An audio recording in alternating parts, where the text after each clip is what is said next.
to Marriage Monday. It's a little bit late today. We had a few technical difficulties getting everything started. We changed locations three times. Three times is what it took us. So just want to start by introducing ourselves. We are Chad and Megan Lacefield, and we have special guests with us tonight, Chandler and Landon Duncan. So for those of you who are just joining in, maybe you've never watched before, Chandler is our daughter. She's 23. Landon and Chandler got married a year ago, and we're excited just to hear a little bit about their journey and their love story. So they just celebrated, like I said, their first anniversary, and we always like to ask you guys a question when we get started. So tonight's question that we want you guys to answer in the comments: how long have you been married, and when is your anniversary? So let's start out with this. Just tell us a little bit, Landon, tell us a little bit about how you met Chandler. Well, met a mutual friend, Seth Cook. He's my best friend, actually.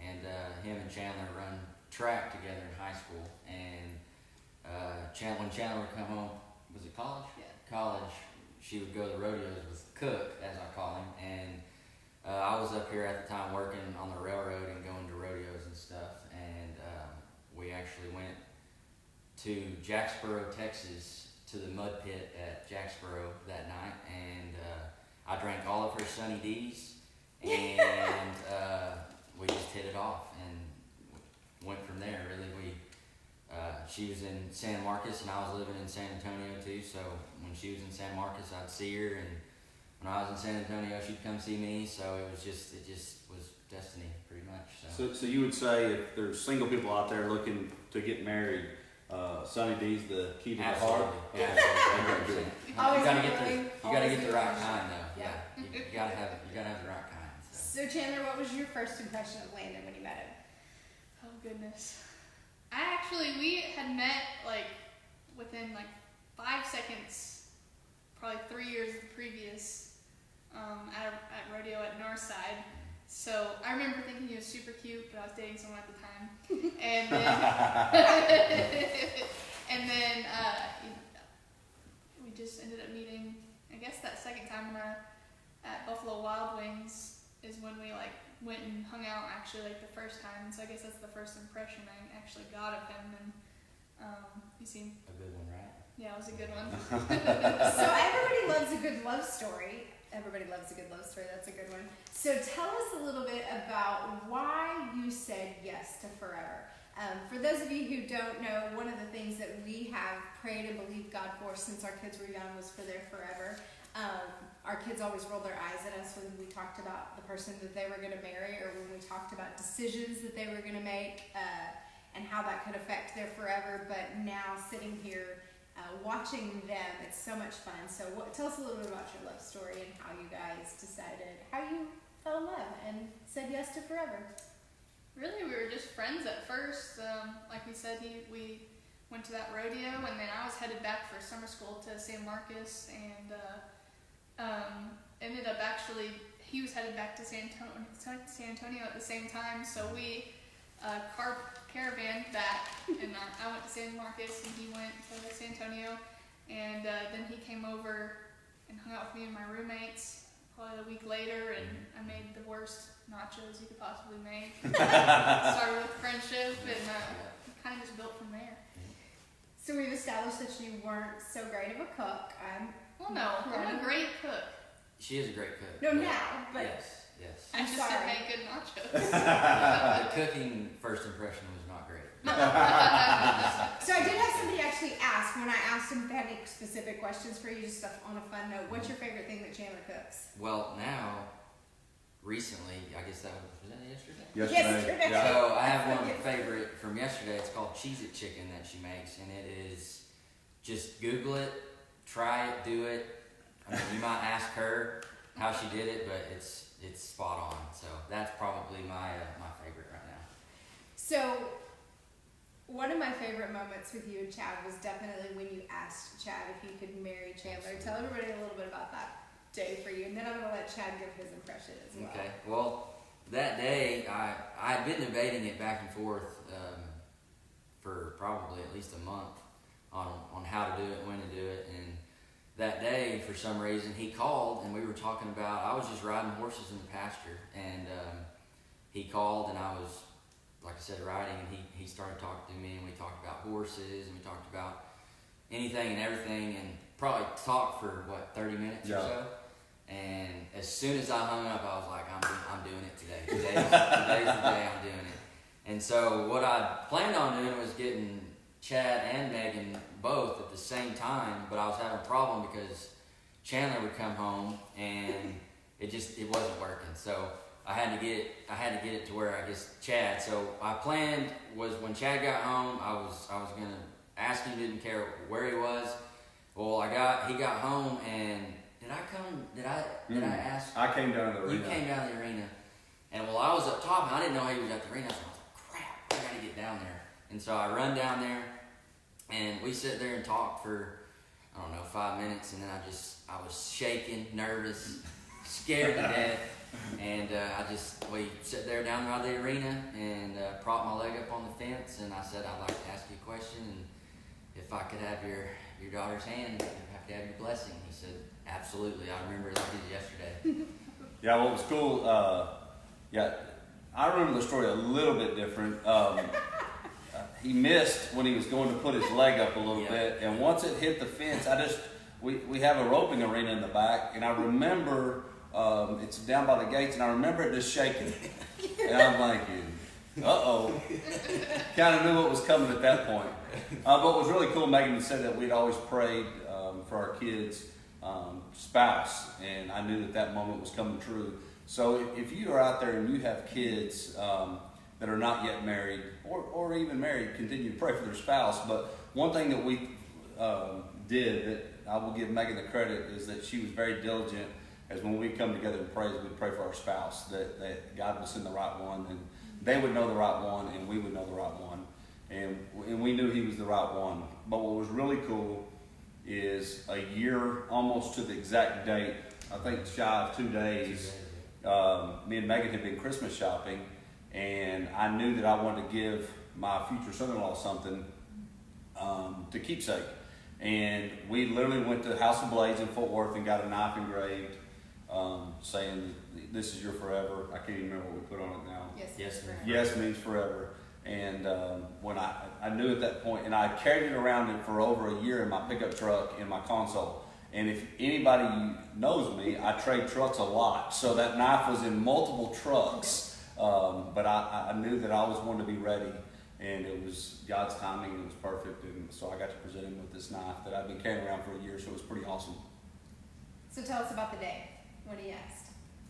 So it was my birthday. I was turning 22. Yep. Yep, 22.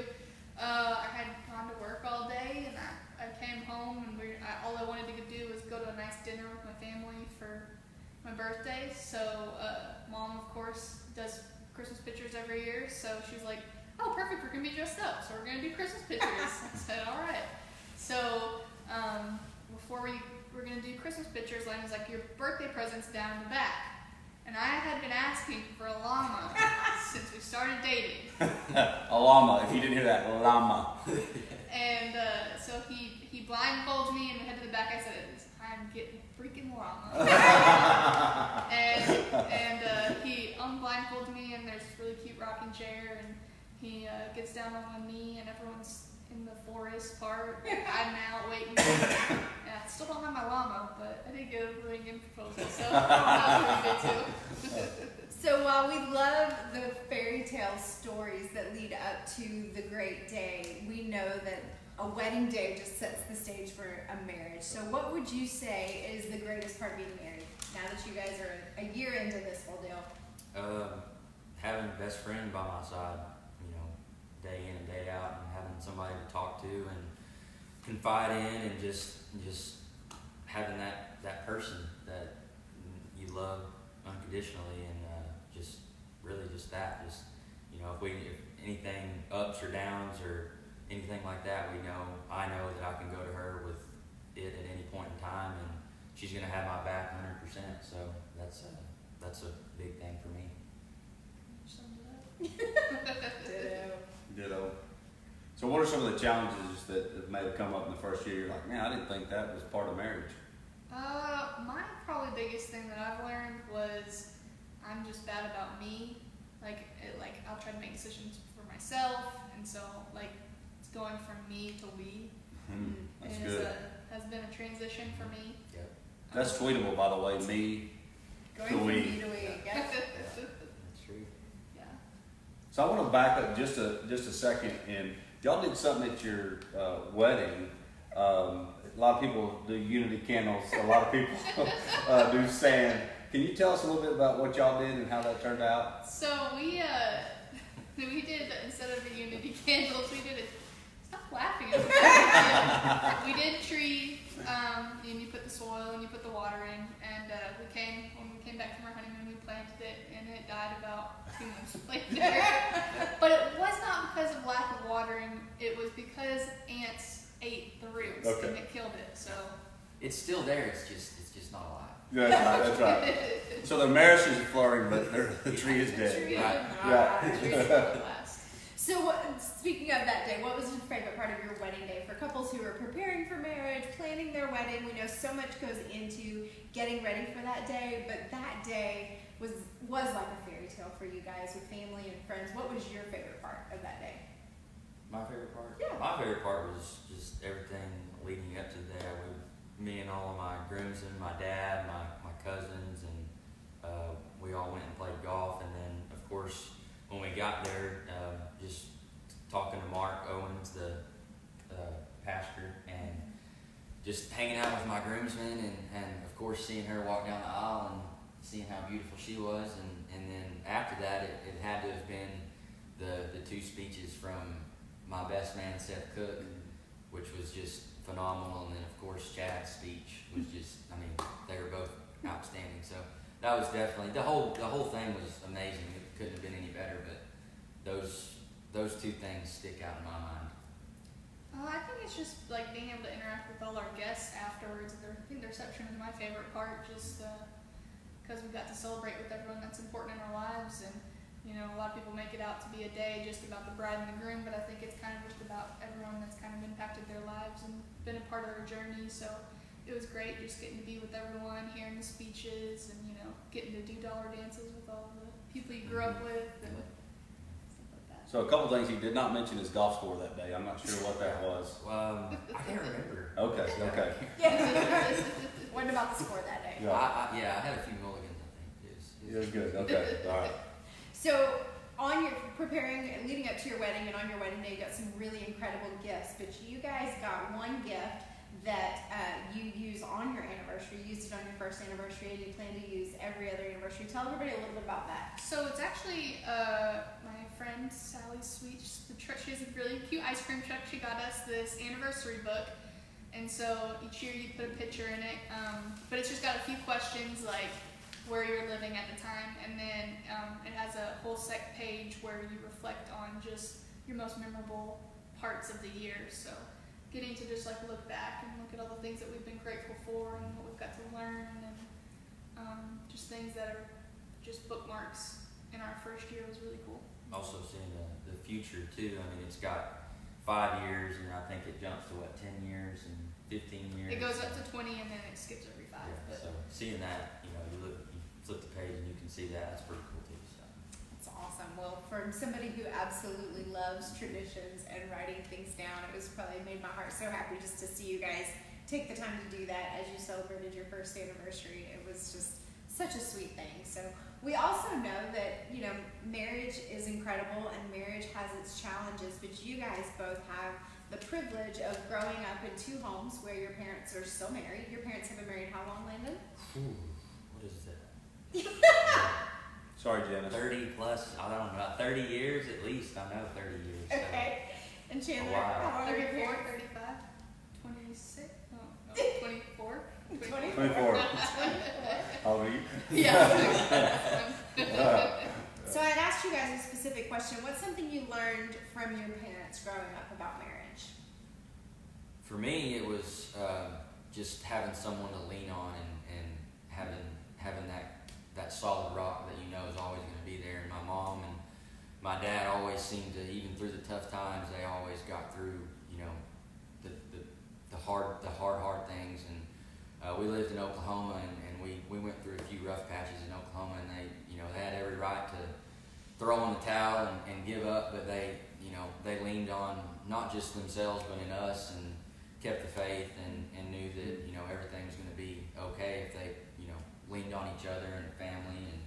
And so them being as strong as they were just makes me want to be just like that and stronger. So that's my deal with that. I think something that I learned from y'all is just how fights aren't meant to be, you know, a public thing. I think that is pretty important, is like to talk through stuff with your partner, and to be y'all's problems, not the world's problems. And growing up, I think it was pretty important that y'all never fought in front of us, just because, for the simple fact of just healthy relationships need to be between you and your spouse, and not for the whole world to see.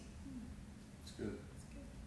So, babe, for you, what has been your favorite part of watching them over the last year? I mean, even before that, preparing for marriage, but especially and specifically since they said I do. You know, for me, just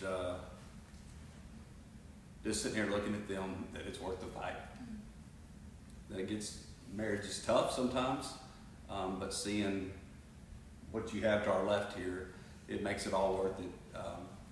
So don't quit fighting, because it's worth the fight. As you get to see the blessing on the other side of when you fight through the tough times and you work through it and you don't throw in the towel, because sometimes it just feels easier, but it's so worth it to see now, to be able to watch staying together, what it does for your family. I would say for me, you know, I've heard it throughout the years in ministry, but we have a friend who says it repeatedly, that our ceiling is your floor, and to know that we have fought hard for the marriage that we have, but it is so that we can set you guys up to win, not so you can have our marriage, but so that you can have a marriage better than ours, and so that your kids grow up in a home where they know nothing but love. Because the revelation that I had about 10 years ago was I was parenting my grandkids' parents, and that in and of itself, knowing that you guys are going to step into a new season here in a couple months, there's nothing that makes us prouder than knowing that you guys are more than equipped for this new season. And if you didn't know, Chandler's actually covering up baby Sutton right now, my first grandbaby to be. So baby Sutton is under the pillow. And she's not showing.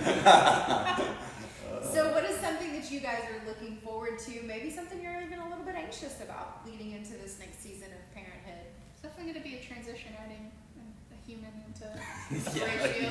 Yeah, I mean, I'm just super excited. I He's don't, super excited. I'm super nervous. I can't wait. I don't really know the words to say about it. I just know that I can't wait. I'm super excited and just very anxious. So.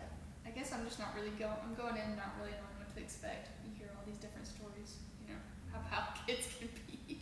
I hope we have some easy childhoods. But just learning how to still like be each other's spouses through it all. Not forgetting that it's not just about the kid, it's also, you know, about making we time and our time. We'll make sure that y'all have a good time. Oh yes, we will. Live forever anytime. So those of you who are watching who've been married and have kids, we would love for you to drop some of your marriage advice for young parents in the comments. Chandler and Landon will take the opportunity to go look at those. And if you have any other specific questions for them, you're more than welcome to drop them in the comments as well, and they will answer those. But one of the things that I love about you, Chandler and Landon, is you both have big dreams for your lives, for your family, for all of that. I would call you guys dream chasers, and you both do what it takes to get it done. So what are some of those big dreams that you guys have, and what are some of the challenges, because you are big dreamers who like to start businesses and chase your lifelong dream? Tell them a little bit about that from your perspective, Landon, and then from yours, Chandler. From my perspective, it's always been a goal of mine to make the NFR and rodeo, and the obstacle that I run into now is being gone and not wanting to be away from Chandler, and especially now baby Sutton. I don't want to miss a minute of anything. So that's a big obstacle for me right now. But like me and Chandler have talked about it also, and that's what I love about her is she's so supportive of everything that I do and wants me to chase my dream. And I mean, I have a wrote out piece of paper on my mirror that says Landon Duncan contested NFR 2020, and I didn't do that; she did. And so that is huge to me, to have the support not only from, I mean, I have it from y'all as well and my parents, but to have her in my corner all the time and to hear it every day that she's so behind me is huge to me. So and you know, like we've discussed before, you know, when the time's right, you know, I was gonna go this year, but it's just not right for right now, and I didn't want to be gone. And like we both said, I think just last night was, when it's right, we'll do it, and we'll do it the right way, and it'll be great. So, A lot of things have to fall into place for everything to work when you make it to the NFR. So yeah. we're just gonna take this summer, and he's gonna get stronger and better and faster, and go at it next year. I'm still young. What about you, Chandler? I just like starting businesses. I've had Hall of Nostalgia for 2 years now, and I love it, and I just constantly have ideas of all these different creative businesses that I want to start. Landon always cheers me on to do them. So right now I don't have the best energy to start any of them. I'm tired all the time, just when I'm at. But it's been fun just having a creative outlet like Hall of Nostalgia to be able to feed into and have someone that roots me on. It might not be a long-term thing, but it's really good for right now and our schedules right now. So one thing that's important, guys, is just how encouraging they are for each other's dreams, because a lot of times if we look at it for a selfish perspective, we're just like, well, that's dumb, it doesn't even make sense. But they continue to cheer each other on, and through that process they're able to say what fits now and what's a dream for maybe next year or the following year. So I love that. That's super encouraging for them being that young and being able to continue to chase dreams.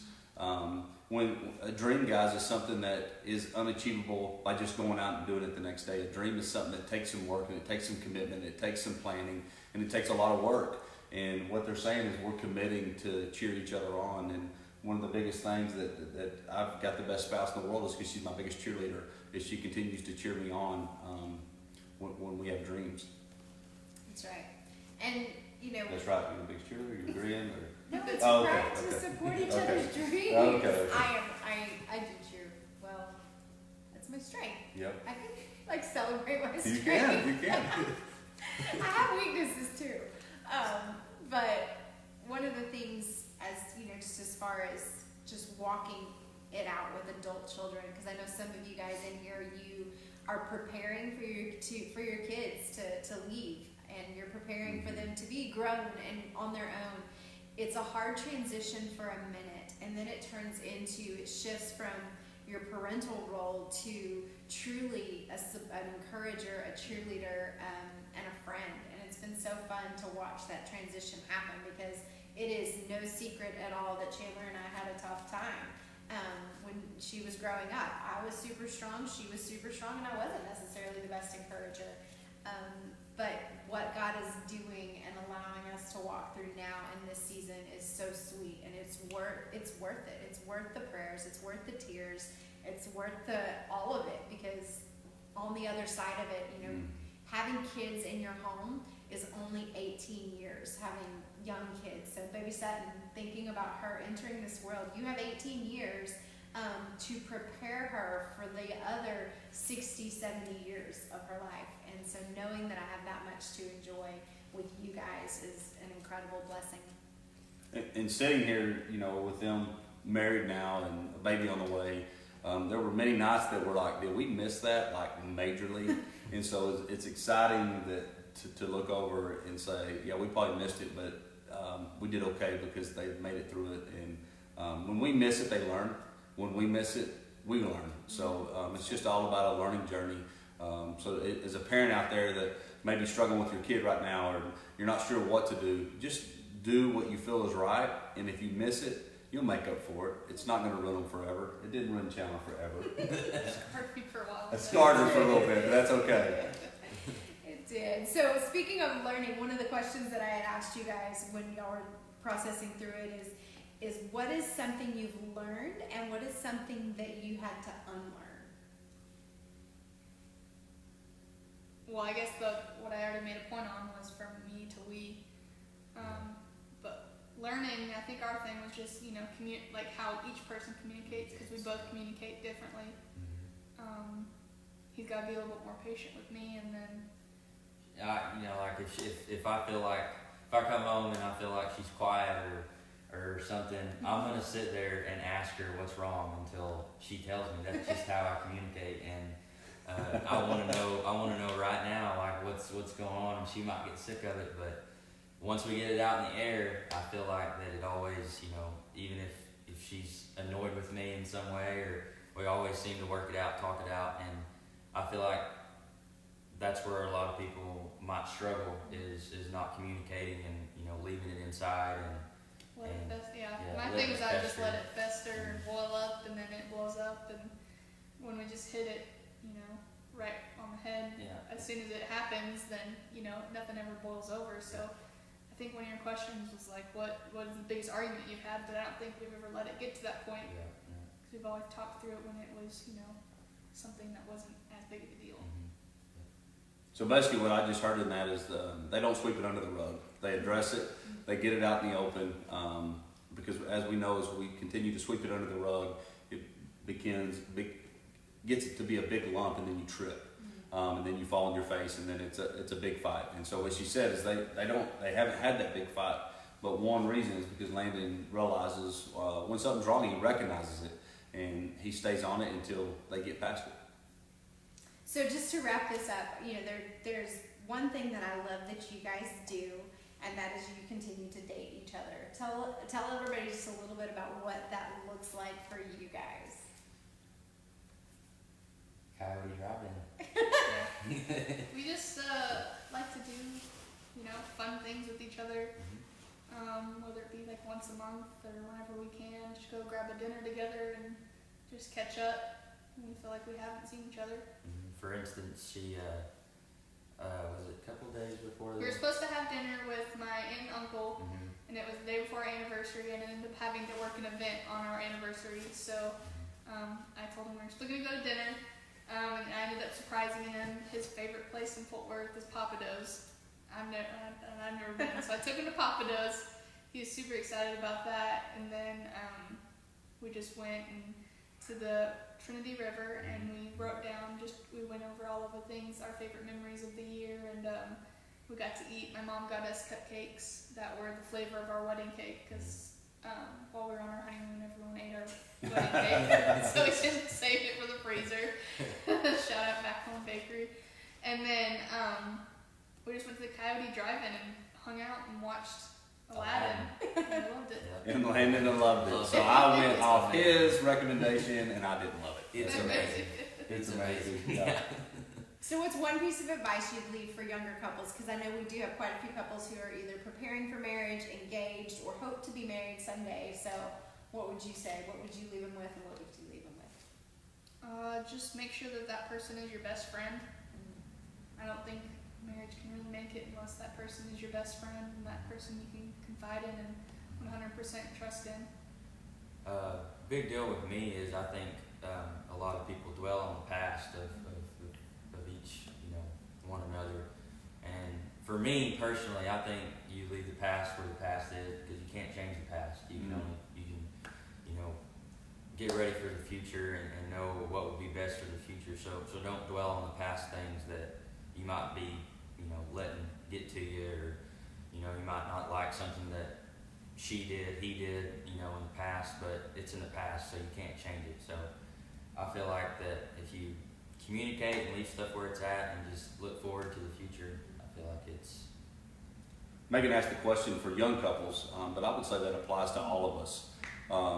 Chandler said friends and the past, very good. And so if you're out there right now and you're watching this and your marriage is struggling and you're not sure what the next day is going to hold for your marriage, I would just strongly say go back when you dated your friend. Maybe you were friends before you dated, and go back to that point, because that's where it started. That's where the the love kindled and started, and the fire began to burn inside of both of y'all. Go back to that point and start from there. Start from when you were young and dating and googly eyes. And one thing that Chandler's definitely got from her mama is just very thoughtful when they plan a date. They do the small things that mean a lot to us guys, and they put thought into it. It's not just, let's go to dinner. Where do you want to go? I don't know where you want to go. We know how that fight goes, right? No one knows where to go to dinner. But instead they plan it and they prepare it, and so they're ready. That's right. Well, thank you guys for being willing to share. You guys are our heroes, just because, like I said, it's so fun to have a front row seat to watch what God is doing and to watch you learn to love each other every single day. It's an honor and a privilege. And for those of you watching, like I said, if you have questions for Chandler and Landon, they'll be happy to get on Facebook and answer any of those. We had some fun ones over on Instagram as well. But then if you are... if you're just in a place where you need somebody to pray for you and for your marriage, if just hearing this and this sweet young love just kind of maybe isn't the most encouraging right now just because of the place that you're at, just let us know. We would love to pray for you. You can message us directly, or you can put it on here and just say, I need prayer for my marriage. We would love to do that. And, you know, we've got some exciting things coming up. Marriage conference, August 2nd and 3rd. The time is running out. We're leaving registration open. We want to be just good stewards, and we want to be prepared for the marriage conference. And so we don't want to be rushing around trying to make this happen for you guys. So we're closing registration at the end of this month. And you're like, man, it's still a couple months away, but we want to be prepared. We want to have that done and over so that we can truly be focusing on what we're supposed to bring you guys at the marriage conference. So August 2nd and 3rd, we'd love to have you. We'll put the link in our Facebook so you can just click on that and sign up. There's a hotel room right beside it. We'd love to have us. There's only 4 hotel rooms left, and the entire hotel, we found out today, is booked outside of our 4 hotel rooms that are left. There are other hotels in the area which we can give you information about, but outside of that, don't forget to comment. We love to know who's watching. We have lots of anonymous watchers, but if you let us know, that just reminds us that every like, every share, every comment is a real person. It's a marriage that God is working and moving in, and we are honored and privileged to be a part of your lives, to be a part of your week. We hear lots of people say, we love watching Marriage Mondays, so thank you for being a part. We love you guys. We'll see you next week. Talk to you soon.